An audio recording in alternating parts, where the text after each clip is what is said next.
Next हम पढ़ेंगे कुछ एग्जाम्प्ट बेनिफिट्स। एग्जाम बेनिफिट्स क्या होते हैं? ये वो बेनिफिट्स होते हैं जिसकी वर्किंग नहीं होती। एग्जामिनर आपसे आपकी शार्पनेस ऑफ मेमोरी का टेस्ट करता है कि आपको कितना याद रहता है। एग्जाम देगा, जीरो लिखेंगे उसके लिए, यानी उसका हम लिख देंगे कि ये चीज एग्जाम्ट है, वर्किंग नहीं है, ये चीज एग्जाम्ट है। एग्जाम्ट या जीरो लिखना जरूरी होता है, उसके मार्क्स मिलते हैं। ठीक है, हम पास पेपर देखेंगे थोड़ी देर में तो आपको समझ आएगा। सबसे पहला हमारे पास है सीक्वेंस में बेनिफिट नंबर 5। हमने कार पढ़ा, फ्यूल पढ़ा, फिर हमने वैन पढ़ा, फिर हमने वैन का फ्यूल पढ़ा। अब ये पांचवा बेनिफिट है जिसका नाम है कैंटीन। बेनिफिट की डेफिनेशन तो बताओ,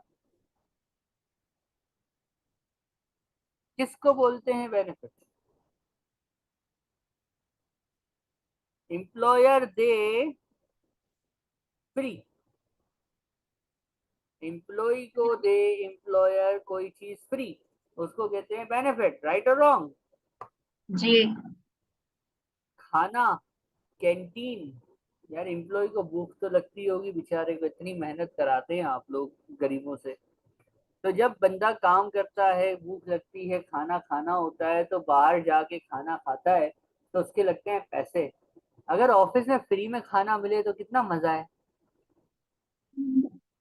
सब्सिडाइज खाना मिले, सस्ता खाना मिले या फ्री खाना मिले तो बेनिफिट है कि नहीं है, मुफ्ता है कि नहीं है? हाँ। ये बेनिफिट एग्जाम बेनिफिट है। ये बेनिफिट कौन सा बेनिफिट है? एग्जाम्ड। नंबर 6। मेरे पाकिस्तानियों, आप लोगों का तो जहां दिल चाहता है वहां गाड़ी खड़ी कर देते हो, और वहां गाड़ी खड़ी करके निकल जाते हो, आधा रोड ब्लॉक कर देते हो, लोग गालियां देते रहते हैं, कोई फर्क हमें नहीं पड़ता। लेकिन ये पाकिस्तान में चलता है। जब आप, यही हमारी कौम, हम लोग जब हम मिडल ईस्ट जाते हैं, जब हम यूरोप जाते हैं, और स्पेशली हम यूके का कोर्स पढ़ रहे हैं, तो जब हम यूके पहुंचते हैं, तो जब हम गाड़ी पार्क करते हैं तो लाइनों के अंदर पार्क करते हैं। इतना तमीज आ जाती है हम लोगों में कि बस, लाइन में गाड़ी पार्क करेंगे, नो पार्किंग में पार्क नहीं करेंगे, और पार्किंग करने के बाद उतरते ही सबसे पहले पार्किंग मशीन ढूंढेंगे और वहां पे जाके कॉइन्स डालेंगे या नोट डालेंगे और पार्किंग का टिकट लेंगे और गाड़ी के डैशबोर्ड पे रख देंगे। इतनी अच्छे बच्चे बन जाते हैं हम लोग। पार्किंग कॉस्टली है, बाहर गाड़ी पार्क करने के खर्चा होता है, गाड़ी पार्क करना इज एक्सपेंसिव। तो मेरे पाकिस्तानियों, जब यूके जाओगे गाड़ी पार्क करनी पड़ेगी तो जेब से पाउंड्स जाएंगे, दिरहम्स जाएंगे, खर्चा होगा। अगर यही पार्किंग फैसिलिटी फ्री में मिल जाए, ऑफिस में पार्किंग हो और वो फ्री हो, तो क्या पैसा बचेगा? नहीं। बचेगा ना। ऑफिस में फ्री में पार्किंग मिली है, क्या मिला है ऑफिस में? हाँ हाँ हाँ। फ्री में पार्किंग मिली है, वरना बाहर खड़ी करनी पड़ती, पैसे देने पड़ते। पैसे बच रहे हैं, बेनिफिट है कि नहीं है? हाँ है। एग्जेम्प्ट है, टैक्स नहीं लगता इस बेनिफिट पे, ये टैक्सेबल बेनिफिट नहीं है। ये आपको याद रखना है कि कंपनी खाना खिलाए, कैंटीन फैसिलिटी दे, सब्सिडाइज मील दे, या कंपनी में फ्री की पार्किंग हो, तो ये एग्जाम बेनिफिट होता है, इस पे कोई टैक्स नहीं लगता। राइट और रॉन्ग? एक जी। बात याद रखना, टैक्सेबल बेनिफिट का मतलब है जब हम एम्प्लॉयमेंट इनकम निकालते हैं तो सैलरी में बेनिफिट्स ऐड होते हैं, यानी सैलरी को, एम्प्लॉयमेंट इनकम को बेनिफिट्स बढ़ाते हैं। बेनिफिट ज्यादा टैक्सेबल होंगे यानी ज्यादा सैलरी बढ़ेगी। सैलरी जितनी ज्यादा बढ़ेगी उतना टैक्स ऑटोमेटिकली, इनकम बढ़ गई, इनकम बढ़ गई तो ऑटोमेटिकली क्या बढ़ जाएगा? ऑटोमेटिकली टैक्स बढ़ जाएगा, क्योंकि जितनी ज्यादा इनकम होगी उतना ज्यादा टैक्स होगा। तो जितने ज्यादा टैक्सेबल बेनिफिट्स होंगे उतनी आपकी एम्प्लॉयमेंट इनकम बढ़ती चली जाएगी, और जितनी एम्प्लॉयमेंट इनकम बढ़ती चली जाएगी आपका टैक्स ऑटोमेटिकली उस रेशो से, परसेंटेज के हिसाब से बढ़ता चला जाएगा। ये भी आप देखेंगे जब आप फुल फ्लेज क्वेश्चन देखेंगे। अभी तो हम सिर्फ एक एक बेनिफिट को डिस्कस करते हुए जा रहे हैं। आगे जब हम बढ़ते हैं तो आगे आपको नजर आएगा, मैंने वन नोट पे शेयर किया है, रीलोकेटिंग बेनिफिट। इसका मैं पूरा नाम बताता हूँ। Relocating benefit paid by employer. इसका पूरा नाम है relocating benefits paid by employer. होता क्या है, आपकी जॉब थी लंदन में। कितने जॉब थी बाबा? लंदन में जॉब थी। कंपनी ने उठा के आपको फेंक दिया कि बेटा काम करना है, तो आपको हम शिफ्ट कर रहे हैं दूसरी ब्रांच में जो कि बर्मिंघम दूसरे सिटी के अंदर है। तो आपने बोला ठीक है, जहां आप भेजें वहां हम चले जाएंगे, क्योंकि वरना तो जॉब जाएगी। राइट और रॉन्ग? तो अब कंपनी ने कहा वाह, हमारा अच्छा एम्प्लॉय, हमारा अच्छा एम्प्लॉय कंपनी के लिए रिलोकेट होने के लिए तैयार हो गया। करेक्ट और रॉन्ग? हाँ, तो कंपनी रिलोकेटिंग में आपको कुछ खर्चा पानी देगी कि नहीं देगी?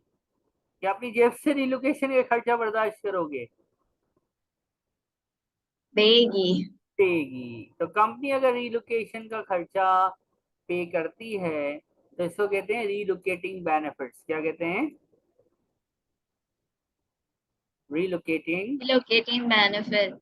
और रिलोकेटिंग बेनिफिट टैक्सेबल होते हैं। एक इसमें सीन है, वो सीन देखो जरा, हैंड आउट लिखा हुआ है। क्या लिखा हुआ है? लिखा हुआ है कि अप टू 8,000। क्या लिखा हुआ है? Up Up to to 8,000. 8,000 exempt है और एक्सेस अमाउंट टैक्सेबल है। क्या लिखा हुआ है? अप टू 8,000 एग्जेम्प्ट है और एक्सेस अमाउंट टैक्सेबल है। इसका मतलब क्या हुआ? इसका मतलब ये हुआ कि अगर कंपनी ने 8,000 तक, क्या 8,000 तक रिलोकेटिंग एक्सपेंस बर्दाश्त किया है, आपके बच गए ना, वरना तो आपको खुद देने पड़ते इधर से उधर मूव होने के पैसे। कंपनी ने पे किए हैं। तो एग्जांपल अगर मैं लिखूं पहली के relocating expense paid by company या एम्प्लॉयर, ये पहली एग्जांपल में कह देता हूँ एग्जांपल वन कि कितना पे किया कंपनी ने, अज्यूम करो 6,000 पे किए। क्या आंसर होगा आपका? ये टैक्सेबल बेनिफिट होगा, एग्जाम्प्ट हो जाएगा? Exempt. 8,000 के अंदर अंदर है सर, सीधी बात है, एग्जाम्प्ट हो जाएगा। अच्छा, एग्जाम्पल टू की बात करते हैं। अज्यूम करो कंपनी ने कितना खर्च किया आपकी खातिर? 10,000। कितना खर्च किया? 10। तो एग्जाम्प्ट कितना है? 8. तो 10 में से 8,000 निकाल लेंगे, जो कि क्या है? Exempt. बचा कितना? 2. ये दो क्या बन जाएगा? टैक्सेबल बेनिफिट, जो कि सैलरी में ऐड हो जाएगा, यानी सैलरी को बढ़ा देगा। एक और बात बता देता हूँ, नंबर 3 लिख लेते हैं। अज्यूम करो आपको रिलोकेटिंग की कंपनी ने दिए 15,000। कितने दिए? 15,000. एग्जाम कितना होता है? 8,000. कितना बचा? 7. ये 7,000 टैक्सेबल बेनिफिट हो जाएगा, जो आप अपनी एनुअल सैलरी में क्या कर लोगे? ऐड कर लोगे। Add. यानी टैक्सेबल बेनिफिट जब रिलोकेटिंग आप माइनस कर लेते हो, तो जो आंसर आता है ना, जो आंसर आता है ना, उसको आप टैक्सेबल बेनिफिट बोलते हो। और वो आप अपनी एनुअल सैलरी में क्या कर लेते हो? ऐड कर लेते हो। क्या कर लेते हो? Add. इसके बाद कोई सवाल है इसके अंदर? इसको कॉपी करना है तो प्लीज कर लीजिएगा, कॉपी कीजिएगा please. Benefit number 8, work place nursery. Work place nursery या डे केयर यूनिट क्या होता है?